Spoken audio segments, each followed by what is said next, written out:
Welcome to another episode of Money for Nothing, the podcast about music and capitalism. I'm Saxon Baird with Sam Becker as always. Sam, what do you recall the first time you ever did karaoke? That's an incredible question. No. Mine was at this my first time I ever really did karaoke was at this Chinese restaurant that no longer exists in Portland, Oregon. And they used to do, I think, daily karaoke. Whoa. Which is pretty intense. Yeah. And I remember it was on this really main street, and so cars could drive by and see everybody, and you could drive by and see all the people because the windows were totally not dim tinted or anything. Yeah, it was kind of cool. Yeah, and then I remember one time there was actually a fire outside of the Chinese restaurant, and because I don't know, somebody flicked an ash into a bush or whatever. Anyways, the fire truck came and everything. They got rid of it, and then they let us back in to do karaoke, and I was up, and so clearly I did "We Didn't Start the Fire" by Billy Joel, because what else are you gonna do at that point? Wait, so you had a choice of what karaoke? I asked them to change it. Song you didn't have to put it. Yeah, and I asked them to change it, and they were down. Yeah. He found it and did it. Yeah, it seemed appropriate. If you're wondering why we're talking about karaoke, well, that is the topic of today's episode. A little history, a little business, a little political economy, a little theory. You know how this show works. So Sam, before we dive into a relatively concise history of karaoke, I want to start this conversation around the way that we as participants of karaoke, as a society, as people, interact with recorded music. Obviously, we don't need to give an explanation of what karaoke is. Everybody knows what that is that's listening. So let's dive in. Basically, karaoke obviously is the development and its subsequent popularity is a story about technology and globalization and capitalism. But why it's so popular is also about recorded music and our relationship to it. So before we dive into the history of itself, what is our contemporary relationship to recorded music and how is it involved? And maybe that'd be a way to kind of framework this entire conversation for this episode. Yeah, no, I mean we talk a lot in the show about commodities and commodity flows and artists recording and listening, and karaoke is this I almost feel it's this tributary. It's if the river is this traditional way that people engage with recorded music, karaoke is this major tributary off it. It's this really big way that people interact with recorded music that tells us something about how people are imagining what recorded music is, who the singer is, what is happening when someone's singing a song, but also I feel gives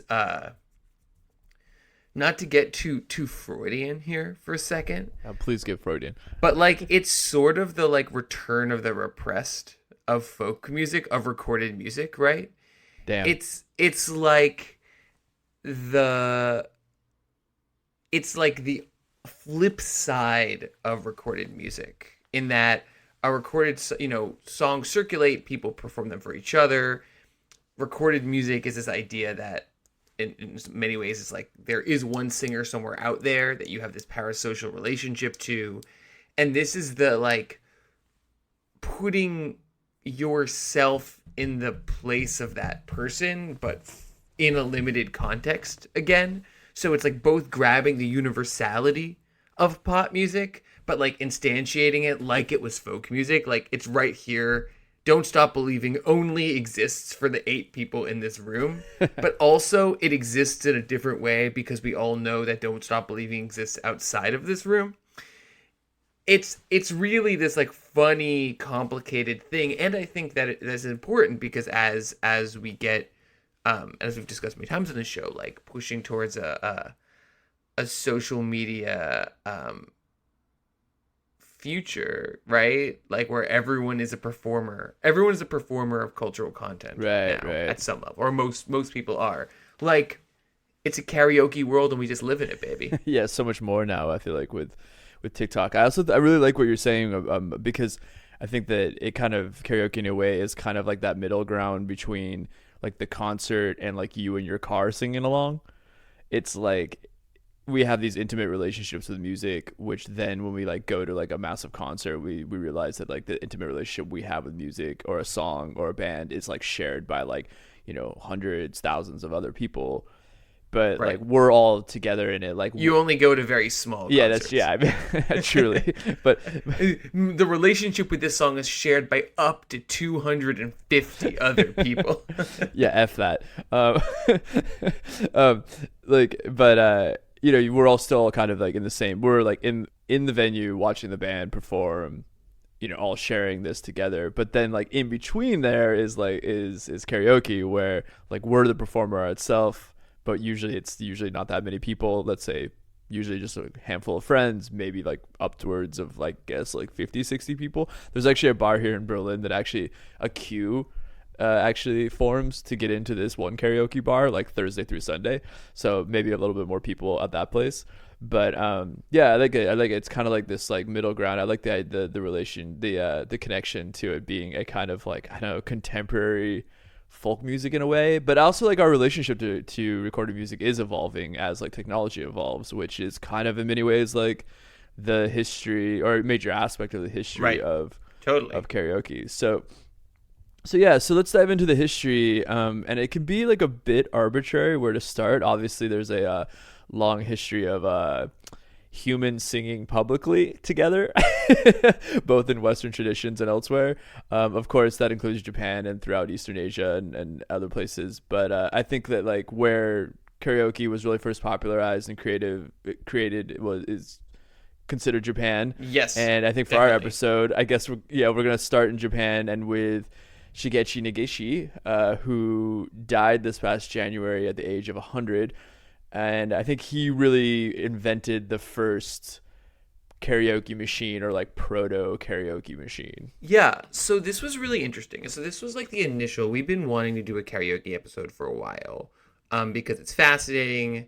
Like, honestly, I mean, we could definitely do that. We could do like 8 parts if we really needed to. I know. So And we might like, so many good stories. and we might yeah. like do another episode at some point, just because there's as we'll mention, there's karaoke all over the world, and it functions differently all over the world. There's also like an endless, like, it's such an interesting vantage point into so many different parts of the music industry. Like, we're not even gonna really dig into I only started to dig into the financials of Sunfly Industries. Yeah, right. Yeah. I mean, there's so many aspects, and then also there's really like great like anecdotes and stories and like apocryphal like myths around it and everything. I mean, it's like it's such a rich topic. So we'll keep it to like a little over an hour, but Yeah. like yeah, for our that's the so-called inventor. I mean, the generally considered inventor of the first karaoke machine. Yeah, he died this past January at 100, and I think that's probably where we're starting. So what exactly did he invent? So that was what was funny. So we have been, like I said, been wanting to do this episode for a while. And when Shigeichi Negishi died, it was like, oh, this is like a good moment to like think about, because it's kind of an amazing thing. You're like, how could this thing that has become in some ways integral to how people understand popular recorded music, right? Like that no, we don't really have a million bar bands anymore, but we do have a nation of karaoke singers, all of whom are willing to step temporarily and through like fantasy into the shoes of their famous pop singer of choice. We have a nation of guitar band players. We have a nation of rock band players, right? Of dance, right? All of these things that clearly come out of the karaoke model. How could like one person have invented it? That's insane. Like that it's my like go-to, this is really silly, but like my go-to example of like a piece of pop culture that somehow like I can't believe there was a time before it is usually like the Van Morrison's Brown Eyed Girl. Like, it blows my mind that there was a period of time before the intro to Brown Eyed Girl. Like most of human history, it's a relatively recent development. But I'm like, like people were Let alone recorded Yeah, music. yeah. But people were like walking around before anyone went like do do do do do do do do do do. Right? It's unbelievable. And similarly, like I feel like karaoke is one of those things. Wait, movies were made without that? Without that? I know, like 30 years. Popular movies were made. Yeah, strange. Wow. Okay. Anyways. Oh, so you get it too? Yeah, yeah, yeah. It's very weird. Pre Brown Eyed Girl, a time in history. Similarly, I felt like karaoke was one of those things that I couldn't believe like someone had invented. And then I dug into it, and reader, listener, lo and behold, no one invented karaoke. There are so the current like official inventor, because we have a desperate search for the purity of origin, is Shigeichi Negishi. But there are like 4 or 5 people, all of whom like living in Japan, like either in Tokyo or Osaka, where they invent karaoke at something like karaoke at roughly the same time. And so this very much does feel like, as much as and Shigeshi is the first one who invents a commercialized karaoke machine, and like makes that as a widely accessible piece of technology that then gets picked up. But there's a bunch of different individual inventors who are inventing something like that. And maybe that the fact that it's actually, and maybe this goes to the depth of the form, right? It's actually extremely difficult, Right. if not impossible, to copyright karaoke. It's why karaoke is not a brand, right? The way Walkman is, the way Sony is, the way many things are. Karaoke means in Japanese empty orchestra. So what's fascinating is like, yeah, it's almost impossible to copyright, because there's basically, this is like taking recorded music, recording a version of it without vocals, and then giving people the option to sing on top of it. So in some ways, like I feel like its centrality to record, like the fact that it couldn't be copyright, to me reflects like how it is recorded, like integral to recorded music in some way, right? Like there's not quite a there. Instead, there's like a set of social practices that change in different places and different conditions. There are different technologies, so like the ability to have a song in different keys, the absolutely crucial echo that makes everyone sound halfway decent. But actually, like, this emerges out of like a broader set of dynamics that are happening in Japanese culture in the 1950s and 60s and 70s, right? So you've got, as you gesture towards Saxon, like this tradition of singing in public. With all this stuff, like, people tie it back to these like ancient folk traditions, which I think like at some level, like, yes, that is, I'm sure, true, and at another level is unnecessary, in that, as you pointed out, that like most humans sing in public. There's very few societies where like no one sing ever. That said, that there's a couple of like direct antecedents. Piano bars, which were an importation from America, were really popular in Japan from the 20s onwards. So this, if anyone's actually had there's a couple still around. There's a couple in like around Broadway that are kind of sick. If you've ever been to one of those, Saxon. Been to one in San Diego, out of all places. And Oakland. No, that makes sense somehow. Yeah, they're these, now they're kind of a throwback, but back in the day, it was like there was a piano player singing songs. They would play songs. Sing along. People would and everyone would sing along. Then there are these kind of traveling bar performers that do a similar thing, but like move from bar to bar and let people sing the most common pop songs. And karaoke evolves out of this. In particular, one of the potential inventor karaoke, Daisuke Inui. I apologize for my poor Japanese pronunciation. We'll just call him what they called him in Japan, the granddaddy of karaoke. And why they call him that? So he's a pianist. He was like the best person. He was the best person in Tokyo, right? I believe either Tokyo or Osaka.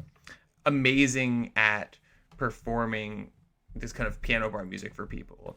And eventually he got too many clients and his clients were like, wait, we're having this party. We want you to be there. He's like, I had a gig that day. And they're like, can't you just record a tape of you playing and we'll sing over it? And he's like, sure, that's a great idea. So he does that. He records a tape. He gives it to them. It goes great at the party. And he's like, oh, I can be in more than one place. And the kind of breakthrough for him is he had a client who had particularly bad tempo. It was like really bad. And he was like, well, if I play it right, he can't sing to it. But if I play it kind of wrong, he'll be able to sing to it great. So he plays it intentionally wrong. The guy is like, this is the best tape I've ever had. He seems like constitutionally opposed to try to copyright these technologies, by the way. He plays for a while, then he gets out of the game. Karaoke goes on to worldwide success and fame.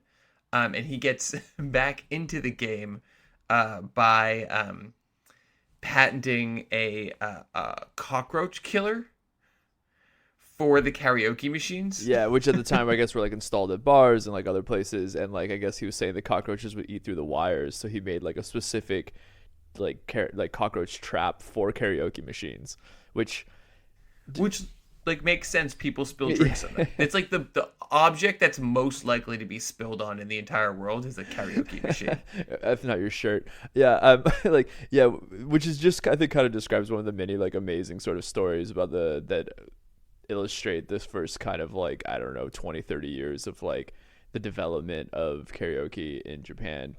So I mean, karaoke basically goes on in Japan to become an integral part of modern Japanese culture, but really gains popularity as a kind of first as like a form of like networking icebreaker between employees of essentially like white collar business salesman types, which is like extremely different from the US, which we'll get to later. But essentially, it's like a team building exercise. Essentially, you go to the bar with your primarily male counterparts after work. You get drunk. You sing songs. You all make fools of each other, and then it's basically kind of was seen as a way of like team building, essentially. Again, all of this goes to this this incredibly fertile moment. So what you have here is this massive consumer electronics boom in Japan, right, from the 60s onwards. So this is the kind of device like taking several relatively simple devices, bringing them together in a creative new way, and then building a new set of social practices around those devices is like Japan is remaking the world by doing precisely that in this period of time. And so, I feel like karaoke is the perfect distillation of that post-war inventiveness. And the flip side of that, and this is the new social practice, is what you're talking about in these business folks, is that there's this this famously intense work culture where at one level it's a team building exercise, at another level it's like there's no escape from work. Yeah, it's the modern equivalent of like Google like putting in like a yoga room and a meditation room and like a bring your dog to work thing just to keep you at work and make you happy kind of thing. It's like almost like a modern version, or that's the modern version of it. I wouldn't be surprised if Google does like karaoke nights like in the office. So I mean, there's also like I think a lot of interesting but a lot of deals got made in karaoke. And there was some fascinating stuff we read that there's a lot of really interesting kind of ethnography about and writers like researching karaoke culture and in Japan, especially in the 80s and 90s, and like these very specific rules about what you were supposed to sing, what you're not supposed to sing. Like, how does that relate to, like, the hierarchical structures of an office? Like, you shouldn't sing anything your boss doesn't know. Or doesn't like. like. So it's this very complicated. And there's this whole tricky thing for female employees because this is this very male space. There's this whole hostess culture in many of these karaoke bars. And so this complicated, like, social, economic, cultural, technological, gender dynamic in these all, performing both Japanese pop songs, but also this kind of circuit of international pop, much of it American. Right. Yeah. And then eventually it does start to kind of like break out of these boundaries in the Japanese culture of like just being for businessmen. Like women start getting involved. It starts like the development of like karaoke machines. It starts to become this much more like popular form and basically just sweeps the nation and is now like an integral part of its culture. But like during this process, there's also a really great little story about how like because it became so popular, you'd have like these neighborhoods with bars having karaoke, and like they'd be going on until late into the night, and then people would start complaining, the neighbors, about all these people drunkenly singing. So that's actually how the development of the karaoke box came about, was that there was too many bars with not enough good soundproof and houses with not enough good soundproof.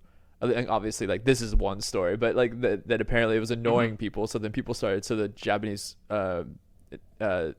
so in Japan they started creating these like karaoke boxes, and like one of the earliest forms of karaoke box was that they would do them out of the back of like trucks, like in kind of more rural areas, or like shipping containers. And it would just be like, sick, you would just like go to the shipping container and do karaoke until like 2 a.m. and get wasted and then like walk home or something. But like the one thing you were assured of is that none of the neighbors would get mad, and like the bar wouldn't get into trouble.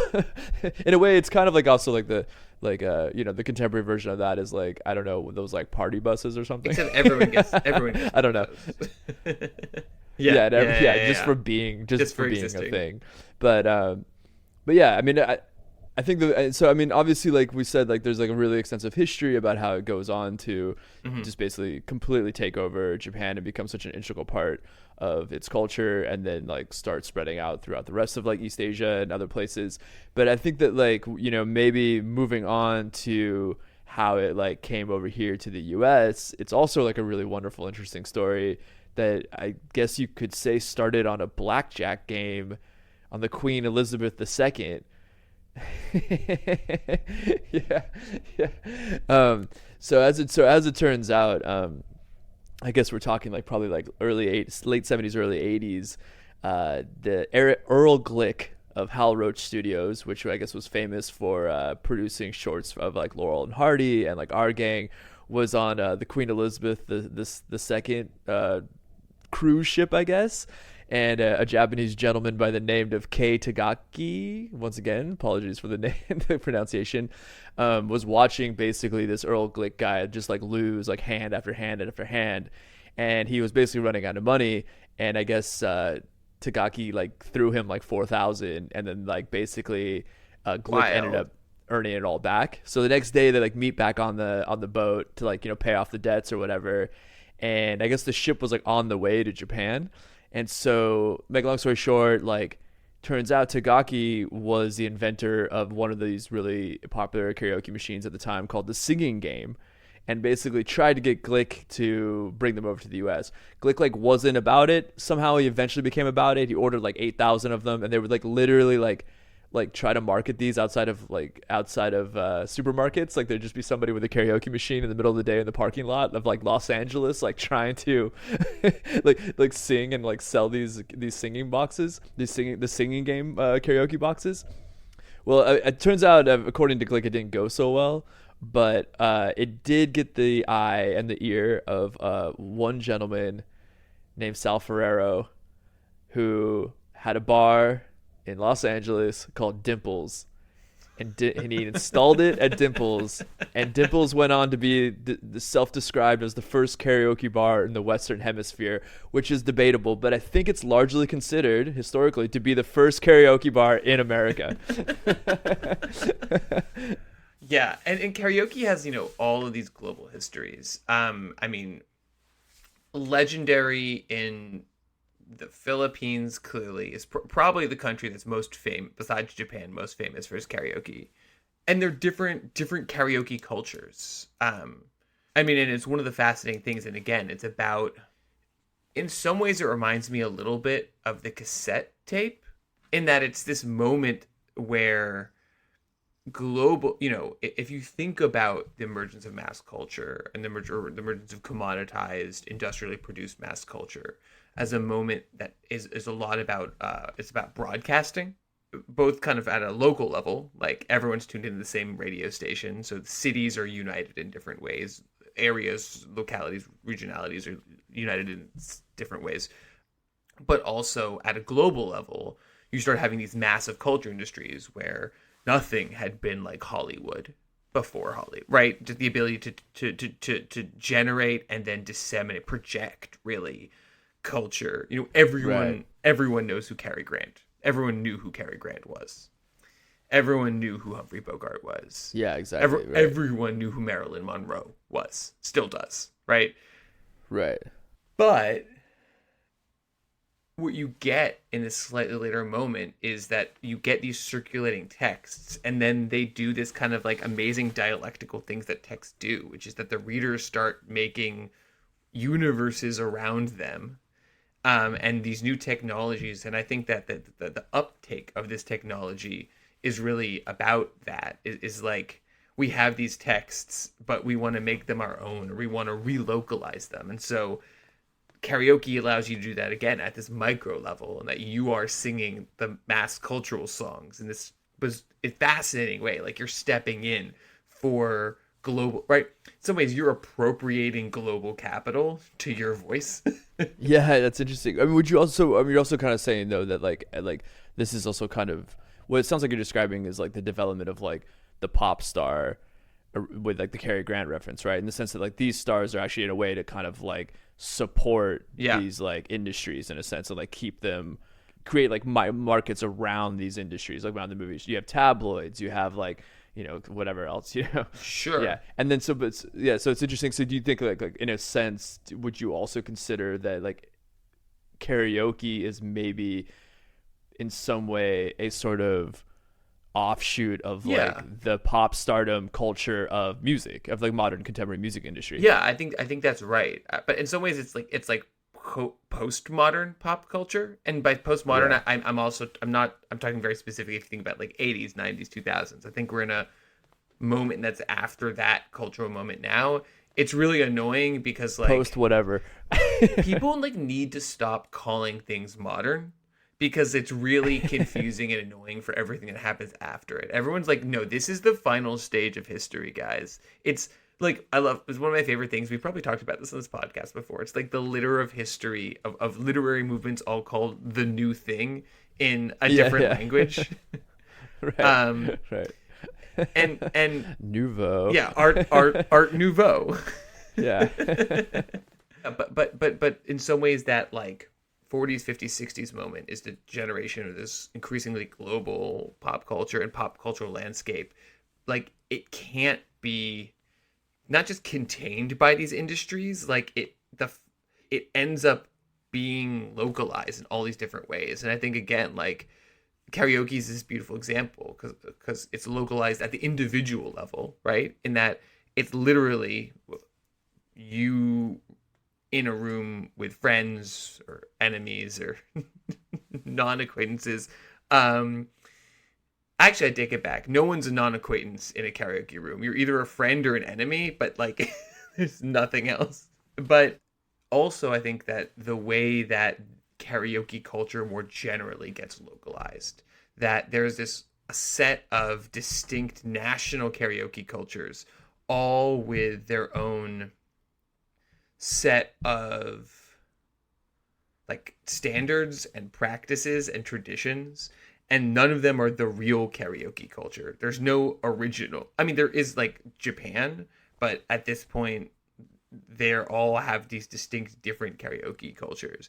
And so it's really interesting that in the United States you kind of do get these multiple waves of American karaoke. So no, exactly. And I think that as much as we would love to dive into all the various karaoke cultures, and I do truly mean that, I think we're gonna go ahead and focus a little bit just on this sort of brand of like American karaoke, and I think that it's really interesting. So coming out of a place like Dimples, obviously like spread in the next 15, 20, 25 years to what we have now all over this country. And but it really kind of began as a sort of working class bars, dive bars is kind of really began here in the US, which is quite the opposite of Japan, where it actually did start with kind of white collar businessmen, as we mentioned. Yeah, I mean, I actually think that in the US, and again, this is one of those areas where like it kind of blew my mind. I mean, there's a couple books written about this, though none of them feel, all due respect to our anthropologist brothers and sisters, but like there's the ethnology to like basic historical chronology of American karaoke is way out of whack. It's like there's a lot of like participant observer analysis of what it means to sing karaoke, and not that much about like who are the companies, where have they been, what kind of songs are on the karaoke machines, what are their relationship to the Japanese corporations, are they importing, do they have, are these Japanese, like there's a lot of historical work, like calling all cultural historians, like there's a lot of work to be done on karaoke in America. But it does seem like what you're saying, Saxon, is that there is this like, I think, tripartite evolution a little bit. Like initially it's this Japanese, and let's be real, America is in many ways an orientalizing nation, and so it was understood as like Asian, like Pan Asian, like for instance, right, Japan and China, different countries, but your first karaoke experience was in a Chinese restaurant, and like no one cared. Yeah. No, and I think I see what you're saying. You're also saying that, like, obviously, like it was being branded, and they felt like this is the best way to market would be to just like market as like Pan Asian, or like if you were from Vietnam, like have a Vietnam like portion of the menu, but actually you're also serving like Chinese food and like Japanese food, and so it is considered like this sort of like definitely in the States. Unfortunately, the specifics are often getting like tossed. Yeah, so I mean, I think there's this initial move where it's like maybe karaoke Mach 1 is like this kind of understood as like quote unquote broadly Pan Asian, and probably, and this would be fascinating, would guess functions differently on the West Coast, in which like the Asian population is much bigger. Certainly like LA karaoke hits different than New York karaoke in many ways, in terms of like where it's set up and how long those places have been doing karaoke nights, the extent to which there's like the person running a karaoke night, which is like a beautiful and in some ways dying art form. But I think so, like, initially it was understood as this Japanese, but like broadly in the American imaginary Pan Asian import, and tied to specifically a set of kind of like, again, like in the biggest possible scare quotes, like Asian cultural spaces, or people wanting like these experiences. And I think it was presented that way in pop culture. And then there was this kind of move, I think, I would imagine partially because of the spaces in which that initial, like we were saying, restaurants, bars, that there wasn't this karaoke set up. And because America has a different set of like physical infrastructure than Japan does, certainly, in which like lots of little small rooms make a ton of sense in Tokyo, and that's just like not how New York or LA are built. That you get this kind of this broader move into kind of the Americanization of karaoke over the 90s and 2000s, where it does, as you're saying, become this kind of broad working class practice, and in doing so, it's very much not the small private room system that is kind of the prevalent that's prevalent in Japan, where you're singing for small groups of friends. It's much more of a karaoke night where a singer gets up in front of a crowd of people, of both strangers and friends, at a bar and sings for all of them, and kind of this long waiting, like the sense that you do a good song and you wait a long time for your turn to sing is the distinctly American karaoke culture, which is not something I realized quite before doing this that's like how karaoke was instantiated in America. And then I think finally in the third, there's been this kind of, with a kind of, I would say like a new turn to Japanese culture, partially because of the internet, partially because of changing demographics in the United States in the last 10 years. I think that this idea, that this expansion of like authentic karaoke spaces, ones that are much more along the model that's prevalent in Japan. Like, I don't think I did private room karaoke. Maybe this is just money. They're slightly more expensive, like, and how old I am. But like, I didn't do private room karaoke until a little more than a decade ago, if not less. And now I feel like most of the places I go to, like, that's the main option, is like private room karaoke, as like another moment in karaoke culture. Yeah, that's like developed here in the States. Yeah, so you kind of see this history, as you described, that you developed, but like I think at first it really was. I found it really interesting that it was really kind of criticized, and there's like, I mean, I have the quotes, but I don't need to read them. But there was like all this like quotes from like the New York Times and all these like major, who were like really kind of like bashing the act of karaoke. And then like, even if you were going to describe a bar, like if it had karaoke like one night, it was like a mark against it. And I should have looked up who the writer was, but like, God bless the Village Voice, like in like 1991 they wrote a review of like some place, and they actually gave like a positive review about it because it had karaoke, but it was still in relation to the fact that like the beer was cheap, it was open late, it was like affordable, like kind of thing where it's like, oh, here's a really good dive bar and they also have karaoke, so they're like a legit dive bar. So obviously, like, as you could see just from that, there's like, it really has developed from there into like this thing that actually really is kind of everywhere, regardless of place or economic status. And there was this interesting book that I read. I think it was karaoke that we read for this. I think it was called Karaoke Nights. And he kind of outlines how also during this time, like the late 90s, early 2000s, that these sort of more middle class white collar bars would start to integrate karaoke, but that he claims, and maybe there's more of like an anthropological sort of look at things, but he claims that there was a sort of irony about the way that the middle class white collar bars would perform karaoke, in the sense that they were kind of like performing in a way to like make fun of the karaoke singer, while there was a lot more earnestness and like sort of actual embodiment of this fantasy in the more working class bars. I mean, it's an interesting idea, and one that is like worth considering.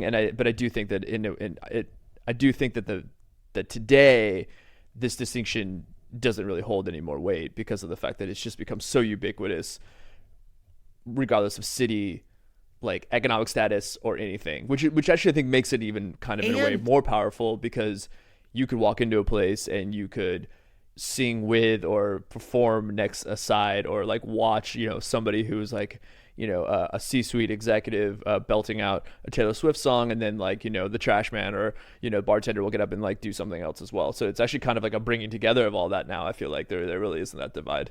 Yeah, I mean, I think that there's a lot in that. I mean, one of the things, as you were saying, that was fascinating about this was a chance to like check out, reading about hipsters' take on karaoke in the 90s and 2000s. I mean, and by hipsters I mean like primarily, though not exclusively, third wave. Ska fans. No, I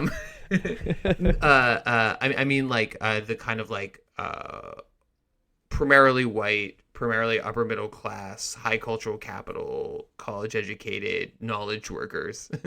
That knowledge workers that are I mean, right, that ended the I-95 corridor, baby, that go on to define that are so important to like, that are so influential on culture in the 90s and 2000s. I mean, it's the upper middle class, right, that remain influential today. But what's fascinating is like how much some of these discourses have changed. Like, and this is where you get like poptimism is, or at least like the changing cultural consensus around pop music has fundamentally shifted. Like in the Nirvana era, people would maybe get up and ironically sing pop songs. But the idea that there was a value in these commodities, and that there was a value to like embodying them and performing them, really wasn't there. And so Yeah, there's it was an unrecognized like market that was completely untapped into, I think, or very very little. unrecognized, I would say like actively hostile, but it's just fascinating. Yeah, Not so yeah, much true. that like karaoke conquered them. I would say as like that group of people fundamentally shifted their vision on how cultural practices, like what how one should relate to popular culture. And it's fascinating to think about something that's so embodied as karaoke, right? Like, and we'll talk about this more, towards the end, but like it's this incredible, like you get up and you sing, and there's something like, for all of the commoditization of culture, for all of the ways in which, music is about, recorded music is about like some deep level like alienation from the places of musical production, and then the circulation of that for profit.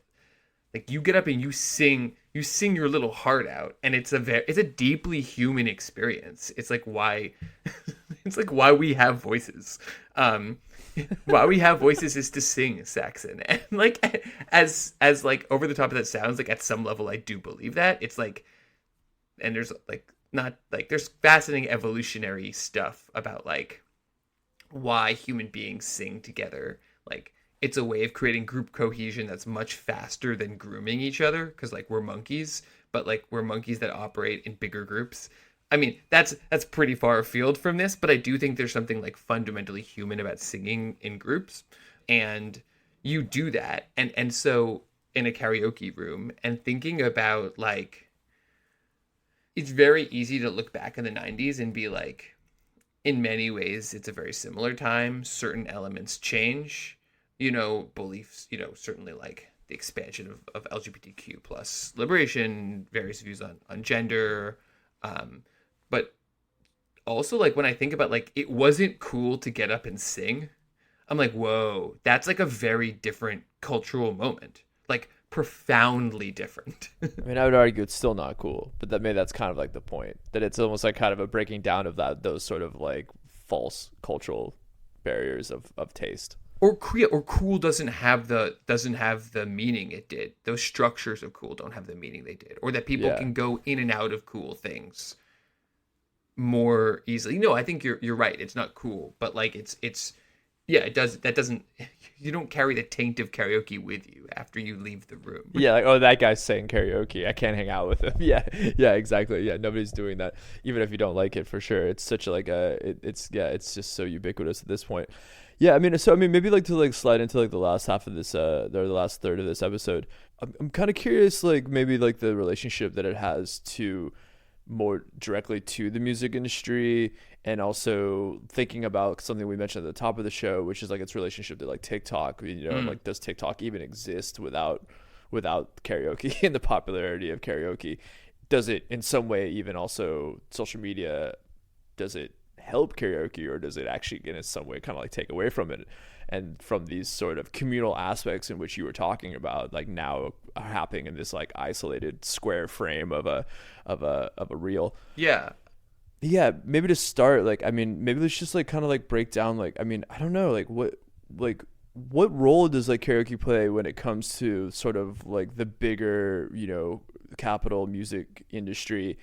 Because I was kind of thinking about this a little bit, and it's something I've never thought about when you think about like the legacy of like songs and the lasting power of songs, is like how much karaoke contributes to that. And I think especially in relation to things that we've talked about on this show, about not only when we talk about those catalogs being sold, and we would talk about like the diminishing returns of, say, like, Mark Ronson's catalog and like Amy Winehouse's music, and so it's like worth him to like sell it, now. But in a sense, it's like maybe those diminishing returns, or maybe the popularity of some of these songs would actually fall off the sort of cultural consciousness like a little bit quicker nowadays, considering the fact that like radio's become like less important and so on. But then in a way, like I feel like karaoke kind of maybe in a way keeps the life of songs going maybe like a little bit longer than maybe they would without it, or at least it like contributes in some way. Definitely. Yeah. I mean, I think that when we think about karaoke as part of the music industry, it's this lovely complicating factor.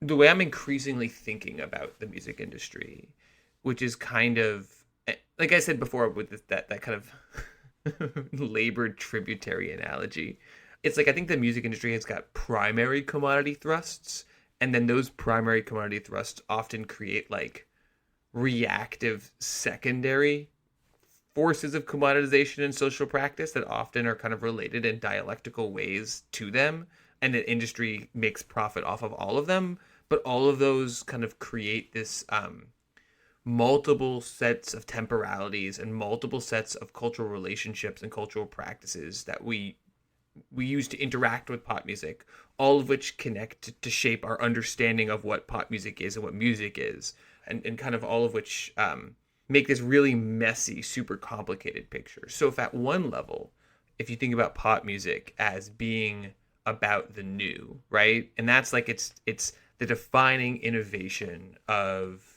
the modern music industry, is that they're like, holy moly, this is like 1890, holy moly, we can get people to buy new songs, because like songs don't go bad on their own, right?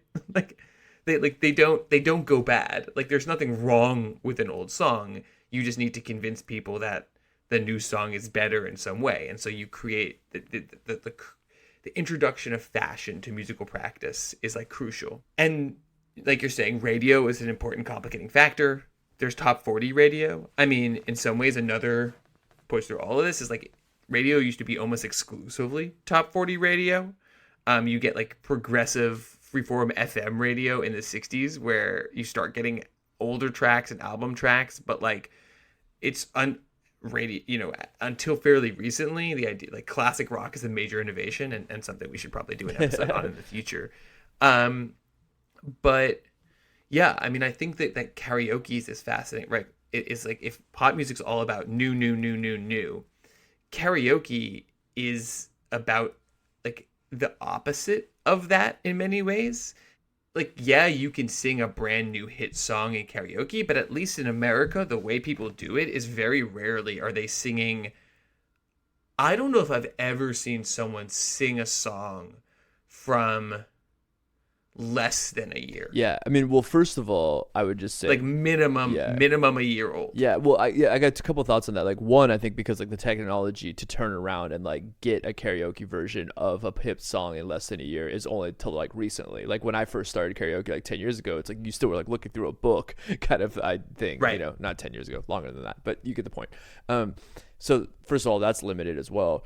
But then, second of all, it is interesting. I was just thinking about this in a way that, like, possibly karaoke could act as this filter for, like, what ends up becoming, like, a hit long term, like lasting. Because the thing is, like, the thing that we talk about also a lot is just how kind of, like, time is flattened. You have TikTok videos that are blowing up from, like, obscure songs on, like, a beach house record from, like, 15 years ago, and they're going to the concert. 19-year-olds are going to the concert, et cetera, et cetera. So it'd be kind of interesting, like, how karaoke pivots from that. And maybe it's just a technology where, like, literally you can find a karaoke song of any song ever. Maybe it turns into that. But maybe it also, depending on if we can somehow get numbers or some sort of statistics, or maybe, I don't know what else could be provided, but in a way, like, I'm thinking about how like karaoke could act as this sort of filter that like these are the songs that will define the 2020s, where like it feels like there really isn't those definable like moments in songs, or they're like sort of fleeting, but then like in 10 years, 15, 20 years time, like what people are singing for a karaoke from like 2022. Yeah, it's how we make the selection. Was right? How we'll make the selection. Exactly. Yeah. It is how we'll make the selections. Yeah, you're right. It's how we make the selections. And I think it lets us, chart these songs get meaning through their human interactions. And as you sing them and the memory that it develops becomes more important. That accrete around these songs. I think that an excellent example is there's been some like writing an analysis of this, which is like Mr.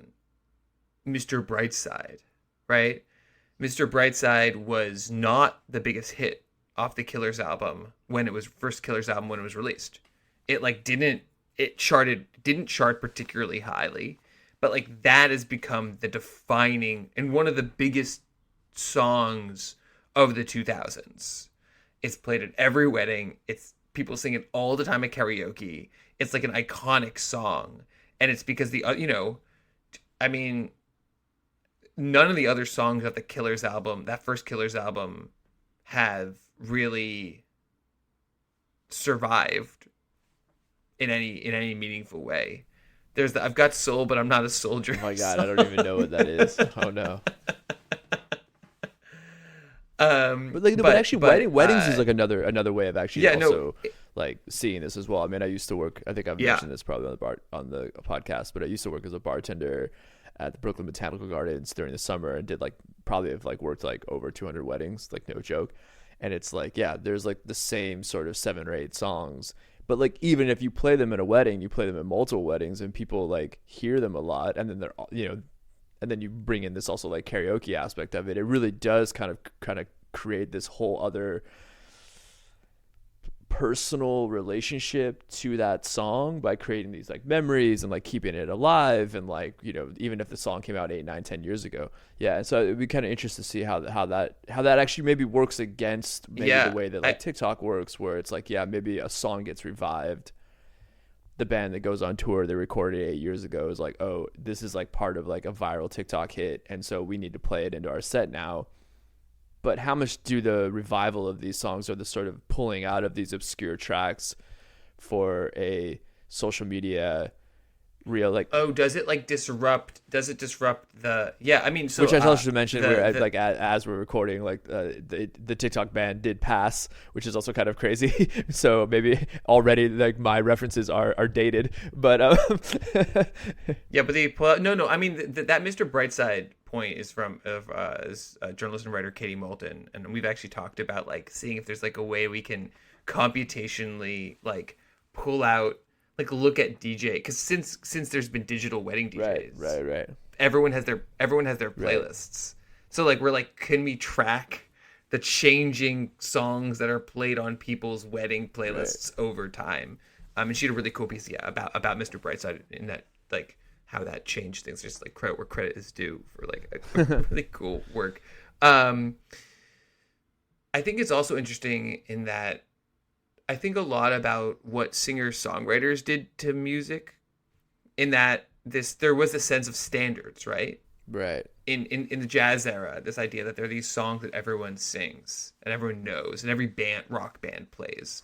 This idea that kind of this folk practice, like there's set of, or rather like the hangover from a moment when you couldn't hear recordings of everything, that there'd be like one way that people got the music they wanted to hear was through people performing and live, and so everyone needed to know a set of songs, and then everyone could only request a certain set of songs. So there's kind of set of shared cultural texts. And I mean, I think one of the interesting things about karaoke is the way that it creates and has, as American karaoke culture has evolved, you get this shifting set of kind of karaoke standards. And I mean, so I've done a lot of karaoke in Baltimore, which is like a really interesting city for it. It's a really diverse city in many ways. It's very segregated in other ways. Like different karaoke spots have like very different clientele along like race and gender and sexual lines. And it's interesting that, I mean, I would posit that clearly like certain songs hit in different places in different bars, but there is like a core of karaoke, like the white hot pinnacle of classic karaoke songs. You could sing in any of them in this way that I think isn't just because these are classic karaoke songs. Some of them are like I think you could sing "Don't Stop Believin'" at any of those bars, and some of that I think is because of the and this is what's interesting, maybe power a of way classic to rock. Sorry. No, and maybe this is a way again to bring it back to the body as like a way to start thinking about wrapping this up. Is like some of this is because it's the difficulty, right? Don't Stop Believing is a big song and it's hard to sing. I can't sing Don't Stop Believing. Got to really belt it out. Really, you got to really belt it out. And so, I mean, I do think that there's this interesting thing about karaoke, which is that in a world in which people just don't have that many places to perform musical talents in a non commodified way. I mean, there are churches, there are Sure. choirs, there's bands, but there just aren't that many. Like, there's like that guy with the acoustic guitar in the park for some reason. But like there just aren't that many like socially acceptable places for displaying non like amateur musical talents. And in the past, I mean, and I think this kind of gestures towards one of the profound transformations of recordings from a world in which the vast majority of your musical experiences were produced by amateurs, right? 1900. You see, I mean, sometimes you see some professional musicians, but they're like not they're just like local professional musicians. It's a job, right? Like the fiddler, the band, the wedding band, right? They're not, and maybe occasionally you'd go to a symphony or see a traveling Broadway show with a famous singer, like to a world in which the vast majority of your musical experiences are listening to the best people in the world at music. This is this space where a huge number, like where amateur musical experience, both like the listening to musical experience and the performing of music, it's a space for it. And it's space for it. And I think some of the power, like on both, not to get like and overly anthropological, but I do think that some of its power in this funny way is that even though it's constructed by capitalism, these are for-profit businesses. I think that both sides of that circuit are incredibly important, that there's something moving, like really genuinely moving about hearing someone who's not a professional singer express themselves through song. And there's something moving about doing it. But at the same time, it's like articulated on top of like, but I'm also pretending to be Katy Perry. Yeah, I mean, sometimes or I'm pretending to be like a hardcore singer, like doing a Katy Perry cover or something like that. But yeah, I see what you're saying. Yeah, and I think that just to add to that, and then maybe that's a good place to kind of wrap up. I think that you could consider it in a, an increasingly more alienized, atomized life. It's one of the few places or one of the few activities in which you can like naturally engage and meet strangers on a on an even level that isn't around suspicion or exploitation, and like what I've said, like the only places you can naturally meet strangers nowadays is like the bar and church, and like maybe you can ask handball court. Handball court. Sure, handball court, if you live in a place where like you can play handball, but yeah, like I guess you could add maybe the karaoke night to that. Maybe that's a good place to put a pin in it. Obviously there's a lot more we could talk about in regards to karaoke and its history and all the other aspects of it, and like the business side of things, and there's a real possibility that we might do that at some point down the line, but we'll wrap up this episode. Please subscribe to our newsletter, moneyfornothing.substack.com. We are actively sending out at least one letter a week. Sometimes it doesn't actually even relate to an episode anymore. We're definitely pushing that a lot more, to comment on things like the latest news that TikTok is officially now given 12 months, or ByteDance has been given 12 months to sell. But we'll Biden's got to sign it. Yeah, Biden's gonna sign it, that's for sure. Music by Bird Language, we'll be back in a couple weeks, and yeah, go ahead and sign up for that newsletter, and we'll talk to you soon. Bye.